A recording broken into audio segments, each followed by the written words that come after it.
푸틴은 우크라이나 침공이 며칠이나 몇 주면 끝날 것이라 생각했습니다.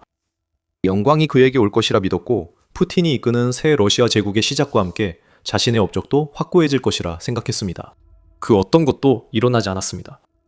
푸틴은 자신이 시작한 전쟁이 끝나기 전 이미 죽어 있을 것이라는 분명한 사실을 직면하고 있지만 그를 죽이는 것은 우크라이나가 아닙니다.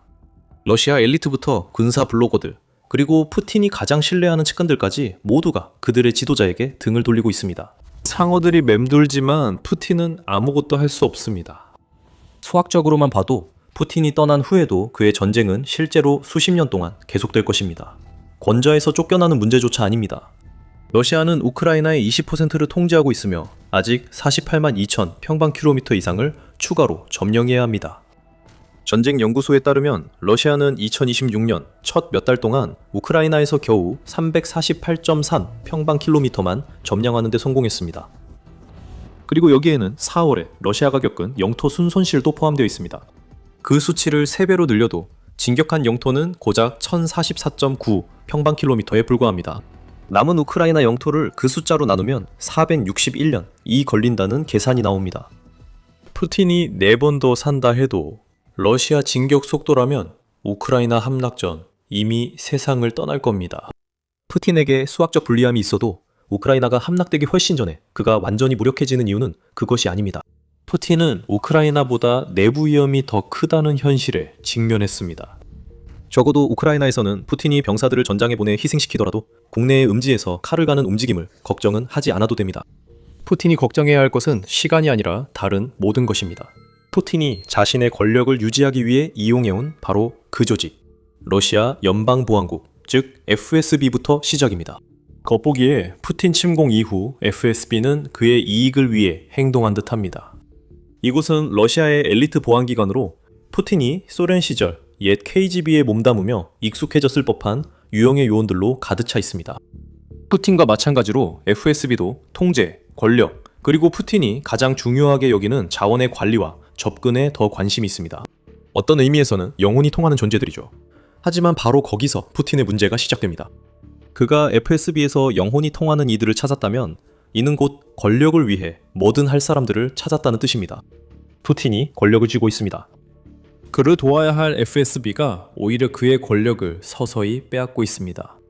FSB가 푸틴을 위해 해온 일을 보면 이런 점은 드러나지 않습니다. 러시아 대통령의 인터넷 단속 지시에 따라 FSB가 이를 실행했습니다. 푸틴이 이른바 부패한 관리가 체포되거나 창문 밖으로 밀려나길 원할 때마다 FSB는 그의 신임을 얻기 위해 항상 지시대로 행동했습니다. 푸틴은 이 모든 것이 의존성을 만들기 위한 것이란 사실을 깨닫지 못했거나 아직 모릅니다. 그는 FSB에 지나치게 의존했고 이제는 러시아 대통령이 아닌 FSB가 러시아를 통제하고 있습니다. 이것에 대한 증거는 어디에 있을까요? 명확한 것은 없습니다. FSB가 그렇게 움직이지 않기 때문입니다. 하지만 미묘한 징후들이 푸틴을 덫에 빠뜨린 배신의 그림을 만듭니다. FSB가 푸틴의 이익을 위해 정확히 일하지 않는다는 초기 경고는 러시아가 우크라이나 침공 준비를 위해 FSB의 지원 명령이 내려졌을 때 나타났습니다. 침공 몇 달 만에 아이스토리즈는 FSB 요원들이 푸틴에게 우크라이나 상황에 대해 거짓 정보를 제공했다고 보도했습니다. 처음엔 이것이 무능력 때문으로 여겨졌습니다. 하지만 실제로 FSB가 푸틴을 러시아가 장기간 고통스러운 전쟁에 빠지게 이끌었을 수도 있습니다. 이 전쟁은 25년간 러시아를 지배한 권위주의 지도자를 서서히 약화시킬 수 있습니다. 지금으로 빠르게 넘어가 보면 FSB는 러시아 내에서 점점 더 힘과 영향력을 키워가고 있습니다. 아이러니하게도 그 과정에서 FSB는 푸틴을 계속 이용하고 있습니다. 푸틴은 우크라이나 전쟁 내내 FSB의 권한을 확대해왔습니다. 그의 국내 인기가 줄어들수록 FSB의 힘은 더욱 커지고 있습니다. 러시아의 보안기관은 러시아 정치에서 제도화되어 이제는 푸틴조차도 그에 맞서 움직일 수 없을 정도가 되었습니다. 어떻게 그럴 수 있습니까? 푸틴은 FSB로 러시아 엘리트와 국민을 통제해왔습니다.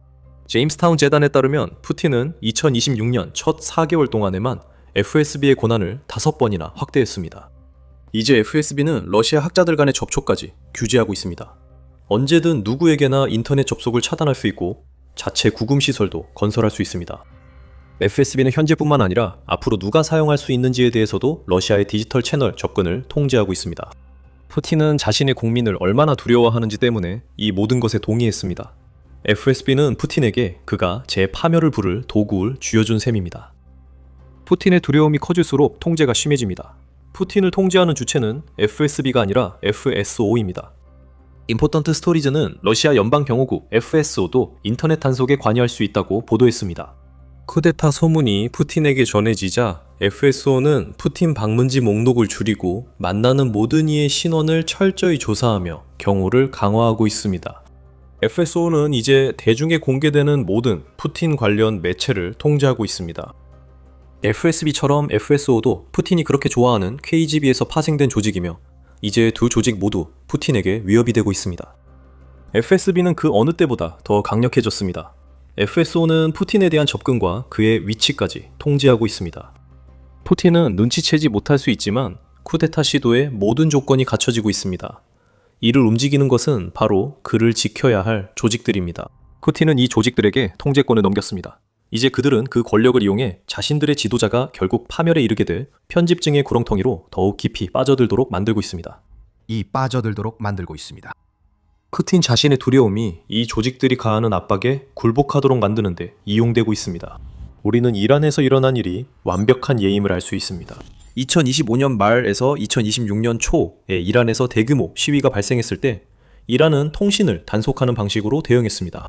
이란 정권이 국민들을 디지털 고립 상태로 몰아넣으며 통제를 시부하자 인터넷이 차단되었습니다. 그것은 바로 FSB에 유리하게 작용했습니다. FSB는 이란에서 일어나고 있는 일을 푸틴에게 보여주며 보십시오. 이란에서 일어나고 있는 일이 당신에게 일어나지 않게 해야 합니다. 미리 대비합시다. 라고 말할 수 있었습니다. 인터넷 단속 권한이 있으면 러시아 국민의 조직적 움직임을 막을 수 있습니다. 놀랍게도 FSB는 2월 초까지 러시아의 인터넷과 전화망을 완전히 차단할 권한을 얻을 예정이었습니다. 이는 이란 시위가 폭발한 지 몇 주 후였습니다. 이런 식의 책략은 푸틴조차도 보지 못하는 것이며 이것이 그를 진퇴양난의 상황에 빠뜨렸습니다. 푸틴은 통제력을 지나치게 포기해 점점 영목상 지도자가 되고 있습니다. 그의 목소리는 여전히 러시아 국민에게 영향력이 있지만 실제 권력은 푸틴의 편집증을 토대로 성장한 조직들이 쥐고 있습니다. 푸틴은 권력을 놓지 않으려고 필사적인 사람이라는 점을 기억하세요. 지난 9월 에아 푸틴과 중국의 시진핑 주석이 자신들의 생명을 150세까지 연장하기 위해 장기 이식을 이용하자는 대화를 나누는 장면이 한 마이크에 포착됐습니다. 다시 말하지만 이 모든 것은 러시아 보안기관들이 푸틴을 조종하는 데 쓸 수 있는 도구입니다. 150세까지 살고 싶으신가요? 그러려면 그렇게 되게 해줄 보호가 필요하니 우리가 원하는 대로 할 수 있게 더 많은 법을 통과시키세요. 이 조직들은 푸틴이 자발적으로 물러나지 않을 걸 알고 있습니다. 그들은 푸틴의 망상이 언젠가 그를 덮칠 것에 대비하고 있습니다. 어떤 망상일까요? 만약 푸틴이 150살까지 살 거라 믿는다면 기다리며 조종하는 문제일 뿐입니다. 푸틴이 권력을 계속 넘기면 그보다 훨씬 전에 결국 죽게 될 것이고 이후 FSB와 FSO가 러시아의 권력 승계를 좌우하는 세력이 될 것입니다. FSB가 푸틴의 편집증을 이용해 그를 조종할 수도 있습니다. 러시아 다른 지역에서 반란이 일어날 때 말이죠. 현재 러시아 내부에서는 FSB가 푸틴의 두려움을 키울 만한 일들이 많이 일어나고 있습니다. 푸틴을 몰아낼 수 있는 건 측근들의 미묘한 움직임뿐만이 아닙니다. 이러한 움직임과 함께 러시아의 주요 인물들 일부가 대통령을 등지고 있습니다. 하지만 그 이야기에 더 깊이 들어가기 전에 저희는 더 밀리터리 쇼입니다. 저희는 단순한 헤드라인이 아니라 전체적인 그림을 보여드립니다. 권력이 실제로 어떻게 움직이는지 더 보고 싶으시다면 구독 버튼을 눌러주세요. 두려움은 흥미로운 도구입니다. 푸틴은 대부분의 통치 기간 동안 두려움을 이용해 러시아를 효과적으로 통제했습니다. 푸틴은 두려움을 사용하는 데 있어서도 절제해왔습니다. 푸틴의 독재가 아무리 잔혹했다 해도 그는 조셉 스탈린 같은 옛 소련 지도자들 아래에서 볼 수 있었던 잔인한 숙청을 실행하진 않았습니다. 푸틴은 항상 그보다 더 정밀하게 행동해왔습니다. 그는 적들을 체포하거나 언론 접근을 차단하거나 과거 러시아에서 볼 수 있었던 대량 유혈 사태 없이 암살을 통해 제거해왔습니다. 그래도 그 메시지는 과거 러시아 지도자들이 전달했던 것과 같았습니다. 푸틴을 두려워하라. 정치적으로 행동하면 다음 제거 대상이 당신일 수 있다. 이 방식은 20년간 효과가 있었지만 푸틴이 러시아를 지킬 유일한 인물로서 강한 지도자 이미지를 유지하는 데 기반했습니다. 우리는 4년 넘게 전쟁 중이며 러시아는 130만 명 이상의 사상자를 냈습니다. FSB는 전쟁 시작 후 푸틴에게 전쟁 관련 거짓말을 해왔다는 점을 기억하세요. 푸틴은 러시아 군대와 자신이 생각보다 약하다는 점을 드러내며 강한 지도자라는 이미지와 달리 실제로는 그렇지 않다는 것이 밝혀졌습니다. 다시 말하지만 이는 모두 FSB 등 조직의 계획입니다. 이는 러시아 내 공포 분위기가 완전히 바뀌었음을 의미합니다. 이제 푸틴이 러시아 국민들 사이에 공포를 퍼뜨리기 위해 항상 의존해왔던 선전가들이 정반대의 메시지를 전달하고 있습니다. 그들은 푸틴을 공개적으로 비판하고 있습니다. 이로써 푸틴이 과거에 썼던 절제된 공포 조성 방식이 무너지고 있음을 알 수 있습니다. 러시아 군사 블로거나 Z 블로거들이 좋은 예시입니다.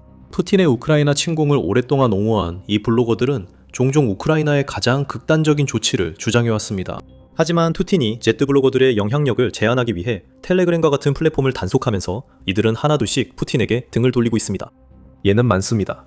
3월 18일 모스크바 타임즈는 러시아의 가장 과격한 Z 블로거들 중 하나였던 일리아 로메즐로가 푸틴에게 등을 돌렸다고 보도했습니다. 크렘린 충성파였던 그는 많은 팔로워들에게 내가 블라디미르 푸틴 지지를 중단한 5가지 이유라는 텔레그램 게시물로 입장을 바꿨습니다. 이유로는 푸틴이 정당한 대통령이 아니며 러시아 국민을 막다른 전쟁으로 이끌었다는 점이 있었습니다. 경제가 망가지고 로메슬로는 외쳤습니다. 생활 수준은 낮고 러시아 전역에서 인터넷 탄압과 부패가 만연합니다. 제드 블로거는 블라디미르 푸틴이 정당한 대통령이 아니며 사임하고 전범 및 도둑으로 재판받아야 한다고 선언했습니다. 그는 푸틴에게 등을 돌리고 대규모 온라인 청중 앞에서 러시아 지도자에게 공개적으로 반대한 유일한 인물은 아닙니다. 알렉세이 치다이프는 러시아 최전선 드론 개발센터를 이끌며 3월 30일 텔레그램에 러시아인들이 봉건사회에 살고 있다고 남겼습니다. 권리는 없고 특권만 있다며 대표적인 크렘린 옹호론자가 썼습니다. 텔레그램 채널 100만 구독자를 가진 그는 우크라이나 내 러시아 봄 공세를 막다른 길로 규정하고 메시지 전파 플랫폼의 검열을 비판했습니다. 푸틴과 그의 정책을 공개적으로 비판하는 일은 몇 년 전만 해도 상상할 수 없었습니다. 그 시기엔 Z 블로거들이 우크라이나 침공을 홍보하던 때였습니다. 정치계에서 푸틴에 대한 반대가 점점 커지고 있습니다. 일부는 미묘하고 일부는 분명하게 나타납니다. 익명의 조건으로 4월에 워싱턴 포스트와 인터뷰한 한 관리는 러시아 국민들이 푸틴의 우크라이나 전쟁이 끝나기를 원한다고 말했습니다. 전반적인 분위기는 이제 그만하면 됐다. 이미 충분히 오래 싸웠다는 것입니다. 모두가 이 전쟁이 대조국 전쟁보다 더 길게 느껴진다고 말한다. 그런데도 한 지역도 점령하지 못했다며 그 관리는 푸틴의 군사정책을 비판했다. 과거로 언급한 또 다른 러시아 정치인은 러시아 공산당의 지도자인 게나디 주가노프입니다. 그는 러시아 국가 두마에서 연설을 하며 경제가 붕괴 직전에 있으며 1917년에 있었던 것과 같은 반란이 푸틴을 기다리고 있다고 선언했습니다. 그리고 푸틴이 임명한 러시아 경제부 장관 막심 루셰트니코프와 같은 주요 인사들조차도 미묘하게 비판을 하고 있습니다. 루셰트니코프는 4월 러시아 기업 지도자들에게 국가 예비 자금이 모두 소진됐다고 밝혔습니다. 이는 푸틴이 이길 수 없는 전쟁에 자금을 모두 썼다는 뜻입니다. 또한 카세냐 sob차크도 있습니다. sob차크는 우크라이나 전쟁 4주년을 맞아 소셜미디어에 글을 올리며 러시아의 주요 도시는 푸틴의 전쟁 고통을 느끼지 못하지만 그 고통이 다른 지역에는 퍼져 있다고 했습니다. 이것은 소도에서는 보이지 않고 도시들에서도 보이지 않지만 이미 셀 수 없이 많은 사람들의 운명에 깊이 스며들어 있습니다.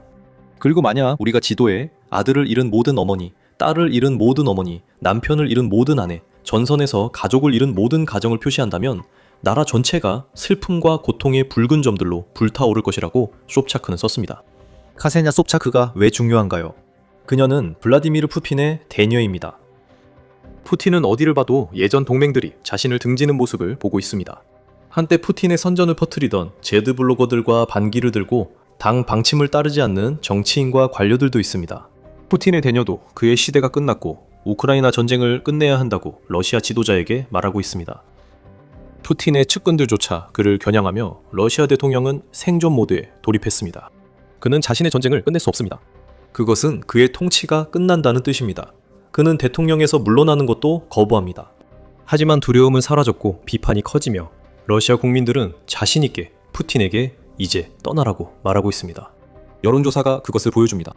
북영 러시아 여론조사 센터가 실시한 주간 지지율 조사에 따르면 푸틴의 지지율은 7주 연속 하락해 65.5%를 기록했으며 이는 우크라이나 전쟁이 시작된 이후 가장 낮은 수치입니다.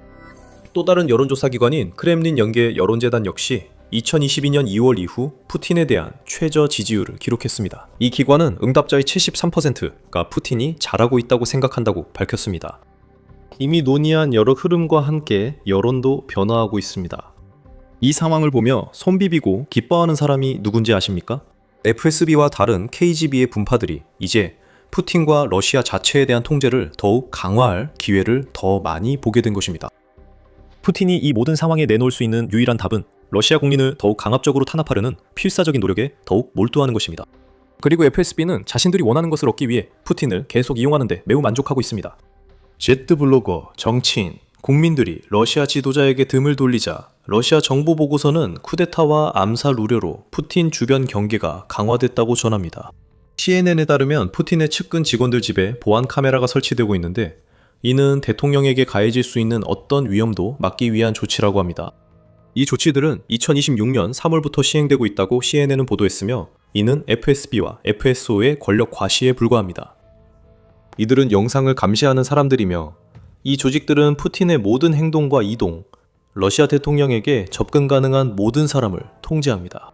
권력의 마지막 몇 달 또는 몇 년을 붙잡으려는 필사적인 시도 속에서 푸틴은 자신을 몰아낼 준비를 하고 있는 바로 그 사람들에게 통제권을 넘겨주었습니다. 우크라이나 전쟁이 끝나기 전에 푸틴이 죽을까요? 러시아에서 그의 권력은 이미 소멸된 것이나 마찬가지입니다.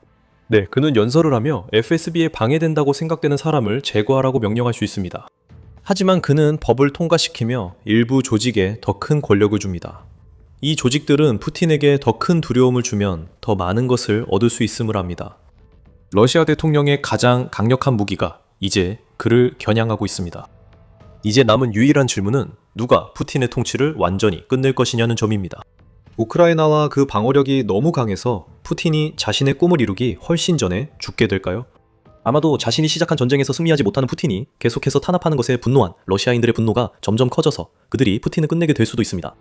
혹은 러시아의 진정한 권력 중개자인 FSB 자체가 러시아의 레인덕 지도자에게서 권력과 통제를 최대한 짜낸 뒤 푸틴을 제거할 수도 있습니다.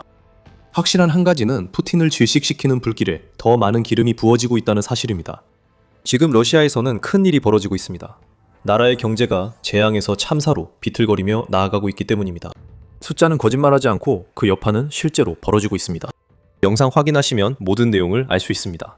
블라디미르 푸틴이 숨기고 싶어하는 러시아 정치의 어두운 면을 더 알고 싶다면 더 밀리터리 쇼 구독을 잊지 마세요. 시청해주셔서 감사합니다.